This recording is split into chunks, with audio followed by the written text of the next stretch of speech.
Hello everyone. आज मैंने सोचा कि आज हम थोड़ा सा बात कर लेते हैं कि हमें paper one GS paper one mains में कौन कौन सी बुक्स पढ़नी चाहिए और क्या क्या हमारे लिए इम्पॉर्टेंट है। थोड़ा सा इस पे बात हम कर लेते हैं। मैंने सोचा कि जैसे जीएस पेपर वन का पार्ट ए है, फिर पार्ट बी है, इसी तरीके से जीएस पेपर टू का पार्ट ए पार्ट बी, तो अलग अलग पार्ट को के लिए मैं अलग अलग वीडियोस बनाऊं और फिर हम डिस्कस करें कि हमें पेपर वन के लिए क्या पढ़ना है, पेपर टू के लिए क्या पढ़ना है, और आगे जितने भी हमारे, चाहे वो हिंदी हो चाहे फिर वो एडमिनिस्ट्रेटिव जो वर्ड्स हैं वो सब याद करना हो, उसको हम लोग एक बार देखें। तो चलिए, जैसे कि हम सब सिलेबस देख रहे हैं कि इसमें भारतीय इतिहास है यूनिट वन में, और यूनिट टू में है मुगल शासक और ब्रिटिश शासन का भारतीय अर्थव्यवस्था एवं समाज पर प्रभाव, ये क्या है, इसका ये सिलेबस दिया हुआ है। फिर ब्रिटिश उपनिवेशों के प्रति भारतीयों की प्रतिक्रिया क्या थी, ये था यूनिट थ्री में है। और यूनिट फोर में मध्य प्रदेश में स्वतंत्रता आंदोलन है, और यूनिट फिफ्थ में है मध्य प्रदेश की प्रमुख रियासतें। तो एक्चुअली क्या है कि मैंने बहुत सारी बुक्स पढ़ी हैं, तो अभी तो कुछ बुक्स है जो मैं आपको बता दे रही हूँ कि हमें ये पढ़ना चाहिए, और ये बहुत अच्छी बुक्स हैं। जैसे कि हम बात कर रहे हैं जैसे ये भारतीय इतिहास की, तो भारतीय इतिहास के लिए आप सभी को पता होगा कि ये रामशरण शर्मा की बुक बहुत अच्छी है। मतलब मुझे एक्चुअली बहुत पसंद आती है, क्योंकि क्या है कि मैं थोड़ा सा यूपीएससी पॉइंट ऑफ व्यू से भी पढ़ती हूँ, इस वजह से मुझे अच्छा लगता है। तो या तो आप इसको ले सकते हैं, या फिर आप आकार इंस्टीट्यूट के या निर्माण आईएएस के जो एमपी के लिए स्पेसिफिक बुक्स हैं, आप उसको प्रेफर कर सकते हैं। और मैं तो कहूँगी कि जैसे ये बुक बहुत अच्छी है, पर एक्चुअली क्या है कि वो बुक मेरे पास है नहीं, निर्माण वालों की और आकार वालों की अभी नहीं है, नहीं तो मैं आपको दिखाती। तो आप लोगों के लिए वो ज़्यादा बेटर रहेगा। इसी तरीके से ये जो मध्यकालीन भारत का इतिहास है, ये भी बहुत अच्छी बुक है, इसमें आपको बहुत अच्छे कंटेंट मिलेंगे। लेकिन फिर भी मैं कहूँगी कि अगर आपको जैसे 3 मार्कर किस तरीके से क्वेश्चन पूछते हैं, 5 मार्कर किस तरीके से पूछते हैं, और 11 मार्कर किस तरीके से पूछते हैं, हमें उस तरीके से जानना हो कि पैटर्न किस तरीके से पूछा गया है, तो जो एमपीपीएससी कोचिंग इंस्टीट्यूट के जो बुक्स निकलती हैं एमपीपीएससी के लिए, वो ज़्यादा अच्छा रहेगा। ये तो बहुत ही अच्छा है, लेकिन मैं चाहूँगी कि आप लोग पहले उसको पढ़ें, वो बेटर रहेगा आपके लिए। तो आप निर्माण की, आकार की, मतलब जो आपको अच्छी लगे वो आप पढ़ सकते हैं। तो हो गई इन दोनों की बातें। जैसे कि हमारे ये सिलेबस में है कि हड़प्पा सभ्यता से लेकर 10वीं शताब्दी तक, और ये राजनीतिक, आर्थिक, सामाजिक, सांस्कृतिक इतिहास 11वीं से 18वीं शताब्दी तक। तो ये जो पूरा हमारा ये यूनिट है, आप देख सकते हैं, इसमें हमारा मिडाइवल और एंशिएंट दोनों कवर हो जाएगा। तो या तो आप चाहें तो ये बुक्स ले सकते हैं, और अगर आपको उस तरीके से चाहिए जैसा कि मैंने बताया कि किस हिसाब से पूछता है एमपी क्वेश्चंस, तो आप वो बुक्स भी खरीद सकते हैं। और the third one is spectrum. Actually spectrum मुझे बहुत बहुत बहुत पसंद है। और जैसे कि आप ये देख सकते हैं, ब्रिटिश उपनिवेशों के प्रति भारतीयों की प्रक्रिया, और ब्रिटिश शासन का भारतीय अर्थव्यवस्था एवं समाज पर प्रभाव, ये सब जो चीज़ें हैं ये स्पेक्ट्रम बहुत अच्छे से कवर करता है। और इसके लिए वैसे मैंने कोई बुक नहीं ली है, पर मैंने पता किया था कि लोग बोलते हैं कि जैसे वही कि कोचिंग इंस्टीट्यूट की जो बुक्स निकलती हैं, वेरियस कोचिंग इंस्टीट्यूट की, तो आप उसको ले सकते हो। तो अगर आप चाहो तो इसको पढ़ सकते हो। अगर आपको जिससे कि थोड़ा डिटेल में पढ़ना हो, थोड़ा सा ज़्यादा अच्छे से पढ़ना हो, और थोड़ा सा यूपीएससी पॉइंट ऑफ व्यू से भी आपको पढ़ना हो, तो आप इस बुक को ले सकते हैं। ये बुक अच्छी रहेगी। एक्चुअली मुझे ये बुक बहुत पसंद है, लेकिन सिर्फ एमपीपीएससी के हिसाब से पढ़ना है तो आप ख़रीद सकते हैं ये इंस्टीट्यूट की कोई भी बुक। सभी अच्छी हैं, सभी बहुत अच्छी हैं। और प्रैक्टिस करने के लिए आपको चाहिए तो आप किसी भी इंस्टीट्यूट के 3 मार्कर ब्लैंक कॉपी आती है, उससे प्रैक्टिस कर सकते हैं। 5 मार्कर की भी अलग से आती है, 11 मार्कर की भी अलग से आती है। तो आपकी एक प्रैक्टिस हो जाएगी कि हाँ, हमें इस तरीके से लिखना है, इस तरीके से करना है।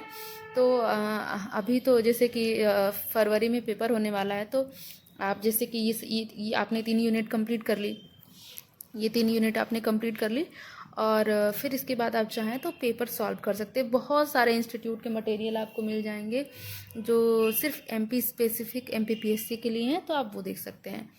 ठीक है, तो ये तो हो गई हमारी पेपर 1, पेपर 2 और फिर पेपर 3 की बातें। इसके बाद हम देखते हैं मध्य प्रदेश में स्वतंत्रता आंदोलन, मध्य प्रदेश भारतीय सांस्कृतिक विरासत क्या क्या है, और मध्य प्रदेश में विश्व धरोहर स्थल। यूनिट 4 के लिए मैंने पढ़ी थी एक्चुअली ये वाली बुक ये निर्माण वालों की है, भारतीय मध्य प्रदेश में स्वतंत्रता आंदोलन एवं भारतीय सांस्कृतिक विरासत। आप देख सकते हैं बुक अच्छी है। थोड़ा सा मुझे इसमें एक्चुअली क्या है कि कंटेंट ज़्यादा लगा है, तो कोशिश करिएगा कि आप शॉर्ट नोट्स बना सके तो शॉर्ट नोट्स बना लें, और इसमें आपको कवर हो जाए तो आप इसको कवर कर सकते हैं। आप देख सकते हैं कि ये बुक है और इसमें सारे चीज़ों को बहुत अच्छे से कवर किया गया है। या फिर अगर आपको कोई जैसे किसी इंस्टीट्यूट का सिर्फ कुछ स्पेसिफिक टॉपिक मिल जाए तो आप उसका प्रिंट आउट निकलवा सकते हैं। जैसे कि मैं आपको बताती हूँ, कहाँ गया ये, जैसे कि ये है, ये कला प्रारूप एवं स्थापत्य चित्रकला एवं चित्रकार शिल्पकला हो गया, साहित्य कला एवं प्रमुख साहित्यकार हो गए। ये जितने भी टॉपिक्स हैं, जैसे इसके पहले के टॉपिक्स प्रमुख विद्रोह MPPSC mains point of view को छोड़ के इतने जो टॉपिक्स हैं, आप एमपी की कोई भी बुक ले लेंगे उससे बहुत अच्छे से कवर हो जाता है। आपको रंग कर्म और प्रमुख रंगकर्मी आपको पढ़ना है, ये हमें प्रीलिम्स में भी पूछा जाता है, मेंस में भी पूछा जाता है। तो इतना तो आप किसी भी बुक से कवर कर सकते हैं जो एमपी पॉइंट ऑफ व्यू से कोई भी स्पेसिफिक बुक हो। और बाकी ये जैसे ये विद्रोह है तो इसके लिए आप चाहें तो किसी इंस्टीट्यूट का अगर मटेरियल है तो आप उसको निकलवा सकते हैं, तो फिर आपको ये बुक लेने की ज़रूरत नहीं पड़ेगी। मतलब मैंने तो ले ली थी कि हाँ ठीक है, कुछ देख लेते हैं, कुछ नया मिल जाता है, पर मुझे उतना कुछ इसमें अलग नहीं लगा। हाँ ये है कि जैसे यूनिट आपको एक पूरी यूनिट इकट्ठा चाहिए कंबाइंड, तो फिर आप ये ले सकते हैं। आकार वालों की भी बुक बहुत अच्छी है। मुझे एक्चुअली यही दोनों बुक्स ज़्यादा अच्छी लगती हैं और ज़्यादा मैंने बुक्स देखी नहीं हैं, मैंने इन्हीं का नाम सुना था, मैंने यही ले लिया। और जब क्योंकि अब ये पूरा हमारा जो रिक्वायरमेंट है सिलेबस का उसको फुलफ़िल करता है, तो फिर मुझे लगा ठीक है यही कर लेते हैं। अब हम आते हैं मध्य प्रदेश की प्रमुख रियासतें, गोंडवाना, बुंदेली, बघेली, होलकर, सिंधिया एवं भोपाल रियासत। आप पता है क्या, आप अगर इसको अच्छे से डेप्थ में पढ़ लेते हैं तो आपका एक तो प्रीलिम्स तो बहुत अच्छे से कवर हो जाएगा और मेंस भी बहुत अच्छे से कवर हो जाएगा। तो उसके लिए भी मैंने ये निर्माण की बुक ली थी। जी, मैंने ये निर्माण की बुक ली थी और मुझे एक्चुअली ये बुक बहुत पसंद आई। ये भी अच्छी है, आकार की भी अच्छी है। एक्चुअली मैंने आपको पहले ही बताया है कि मैंने सिर्फ 2 ही बुक्स एक्चुअली, या तो मैं निर्माण की लेती हूँ या तो मैं आकार की, और मुझे किसी इंस्टीट्यूट का कोई आइडिया नहीं है।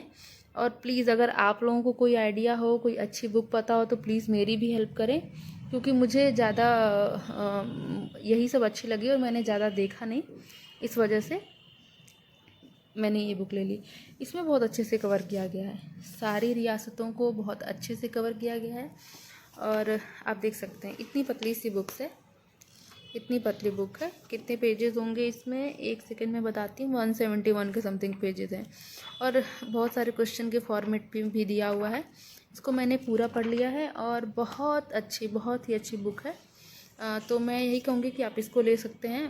मतलब आपको एक्चुअली लेनी ही चाहिए, कोई भी आप एमपी की कोई भी इंस्टीट्यूट की बुक ले लो, वो बहुत अच्छे से कवर करती है। तो चलिए, आज हमने बात किया कि ये जो 5 यूनिट की बुक्स हैं कौन कौन सी हमें पढ़ना चाहिए। तो एक तो ये हो गया 5वीं यूनिट के लिए, ये हो गया 4थी यूनिट के लिए, and this is my favourite book.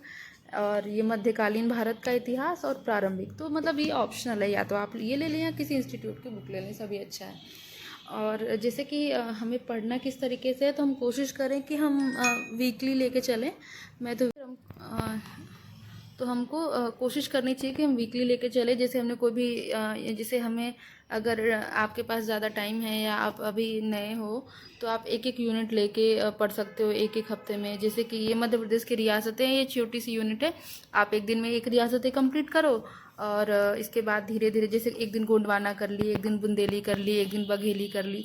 जैसे कि आप देख रहे हो 6 यूनिट हैं, एक्चुअली 6 रियासतें हैं इसमें, तो 6 रियासतों को आप एक एक दिन पढ़ लो और फिर वीकली आप संडे को जैसे इसको एक बार रिवाइज कर सकते हो, इसके क्वेश्चन सॉल्व कर सकते हो।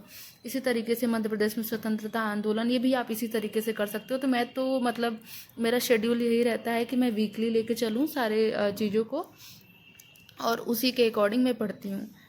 ठीक है। और प्लीज़ एक और था कि और आपको भी कोई बुक पता चले, कुछ नई चीज़ें, नए कंटेंट पता चलें तो प्लीज़ मुझे कमेंट सेक्शन में बताइएगा कि ये बुक अच्छी है, आप ये ले सकते हो। क्योंकि क्या है कि कुछ हेल्प मैं कर देती हूँ और कुछ सपोर्ट आप लोगों से भी मुझे मिल जाएगा। और अगर आपको ये चीज़ें मेरी अच्छी लग रही हैं और आप चाहते हैं कि मैं इसको आगे कंटिन्यू करूँ, तो प्लीज़ मुझे कमेंट बॉक्स में बताइएगा कि जिस तरीके से मैंने ये पार्ट ए मैंने बताया कि कौन कौन सी बुक्स इंपॉर्टेंट है, उसी तरीके से मैं पार्ट बी और आगे जितने भी हमारे पेपर हैं उसको कवर करूँ। और प्लीज़ मेरे चैनल को सब्सक्राइब करिए, लाइक करिए और शेयर करिए। और अगर कुछ अच्छा लगे, कुछ सजेशंस हो, तो प्लीज़ कमेंट बॉक्स में बताइएगा। Thank you so much.